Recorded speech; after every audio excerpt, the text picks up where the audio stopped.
Mr. Fani-Kayode, let me go to the angle where I feel that some persons are not happy about. You know that when you talk about the Southwest region, you don't have just the Yorubas living there. You have the Fulanis that you talk about, you have the Igbos, you have other tribes living, even in Lagos. Lagos is a place that contains, that have every tribe in it. Now the fear of some of these people are that some leaders from the Southwest are already having this negative belief about them. And this Amotekun maybe used against them. Well, it's a misconception, and it's a fear that has no basis in rationality or reality.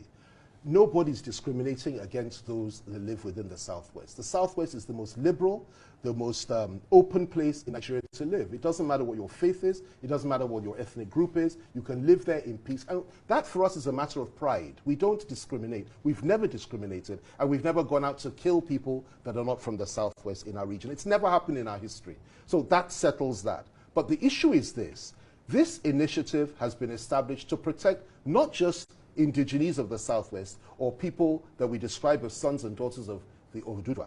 It also goes out to protect every single minority group within the Southwest, including the Igbos, including the Hausas themselves and others that are being victim to these attacks, well orchestrated, well funded, well organized attacks on our people in our territory. It's our duty. It's the duty of those behind this initiative to protect everybody, every single person, regardless of tribe or regardless of religious faith, as long as you're in the Southwest. So it's for everybody. And there's no way such a body will turn against non-indigenes. It's not designed that way. It's designed to fight crime and to stop people from slaughtering our people. And that's the way it needs to be viewed. Really, it's as simple as that. So there ought to be no fears. Nobody needs to be feared by this. But at this moment now, because I also saw some of the viral video of a particular interview that was held in one of the TV stations where a member of the Fulani cattle breeders spoke. And if they have that belief, now some of them are already reacting. And you think this Amotekun will not bring problems? The ones that are bringing the problems are those that have said, if this initiative is not stopped, the Southwest will not be given the presidency. Assumption being that they own the presidency. The ones that are giving the problems are those that have said that this initiative is a precursor to a Oduduwa Republic. They are the ones that are the problem. The problem that is being brought is not by the initiative, but those that have got up to say that those of us from the Southwest that believe in it are nothing but illiterates and that we hate Fulani people. This is unacceptable language, unacceptable assertions coming from a butchers' association of cattle rearers who know nothing about our history, nothing about our people, nothing about our nation. The people of the Southwest had people in Oxford and Cambridge University in the 1800s, the first lawyer in 1879. We are at the forefront of education, of all sorts of wonderful things. We were the first on the African continent to achieve so many great things. And we've done it from generation to generation, whilst their forefathers were still rearing cattle, which is what they're doing today. It is unacceptable for anybody from Mietiala to speak like that. And I'll end with this. This is very, very important. Mietiala as an organization are the organization that have been giving cover to these people that have been doing all this rubbish. You know why? Fulani herdsmen come under their umbrella. If you really want to help, please sit up and tell your Fulani herdsmen to stop killing Nigerians. The Fulani, do you have proof that they're the ones killing Nigerians? Of course, everybody knows it. There are some things that. But you know that among the herders, there are those that are not Fulanis. I am not here to represent those that are not Fulanis. I'm here to tell you why we have this initiative in the Southwest. I'm also here to tell you this. They would do a lot better if they would sit up and condemn the killings by their own members throughout the Southwest. Let me put this to you. The International Terror Index for the last 3 years has indicated that the Fulani, they call them Fulani militants, we call them Fulani herdsmen, are the 4th most deadly terrorist organization in the world, on this planet. Nigeria has constantly turned its back on that and refused to acknowledge it. Now we are eating what we have been cooking for the last 4 years. I'm telling you, it's no longer a problem for anybody except for us. If the Middle Belt can burn, which is what is happening today, and nobody cares about it, then that is sad. If the East can be terrorized and nobody cares about it, that is equally bad.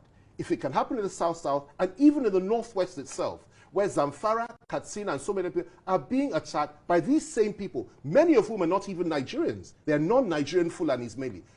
If it happens there, it's very sad, it's unacceptable, but ultimately it is the problem of those that live in that country, even though we cry about it morning, day and night. But when it comes to our own doorstep in the Southwest, and it has done for the last 3 years, it becomes our problem.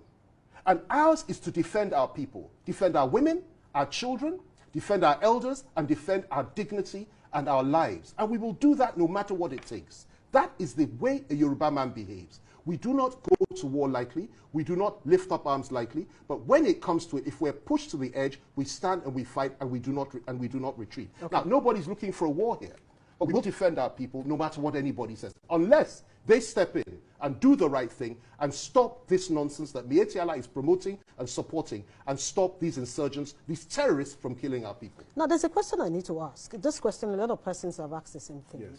We hear Fulani headsmen and all that. Are you aware that there are those who people can dress in Fulani regalia, and they are not Fulanis, and they commit evil? You know, I have no doubt that there are a few people that behave like that, but that does not derogate from the fact that the overwhelming majority of these killings, of these terrorist acts, this savagery, this barbarity, this sheer wicked, listen, they don't just kill. And I'm going to tell you this today. You may not know this, but let me tell you this. A lot of things people don't want to read about, they don't want to hear about. I've been to many of these communities. I went to southern Kaduna. When on 2016, Christmas Day and Christmas Eve, 800 people were slaughtered by these same people, you know, over 2 days, 800 people, and nobody was arrested.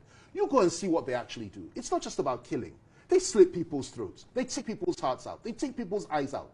They desecrate the bodies of their victims. Then they take their land, burn their homes, and occupy the land. And like in Plateau State, sometimes they even rename the community and put Fulani names there. Now, and then somebody will come and tell me these are not Fulani herdsmen. This is settled. We know who they are.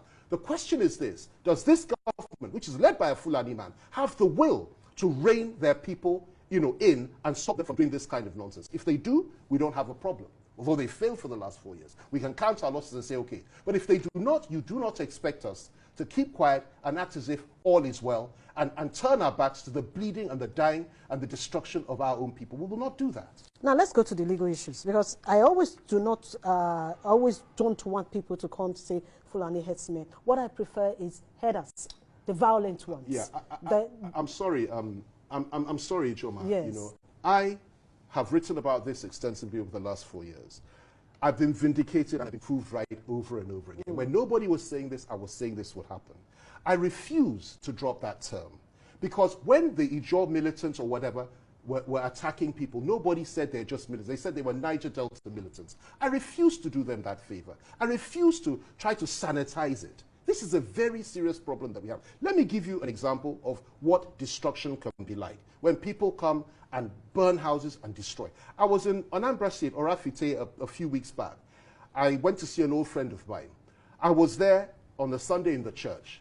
I left on Sunday afternoon for Lagos. The following morning at 6 a.m., the community, Orafite in Anambra State, was raided by people, supposedly policemen. And they burnt the whole community down, burnt down buildings, killed people, slaughtered innocent people in their homes for absolutely no reason. They were looking for somebody. They burnt down the whole community. I saw this. I saw the video of it with my own eyes. Now, that sort of thing goes on. Nobody has been arrested.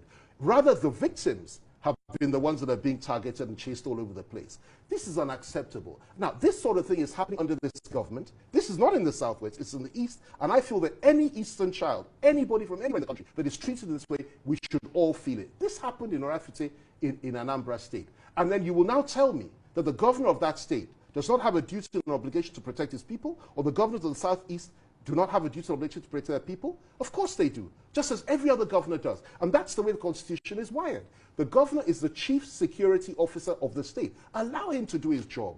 Don't let people be killed on his doorstep. I'll give you another example. I was there when Baba Fasorotti's daughter was buried. And the governors of the Southwest were there. We were all in the same room.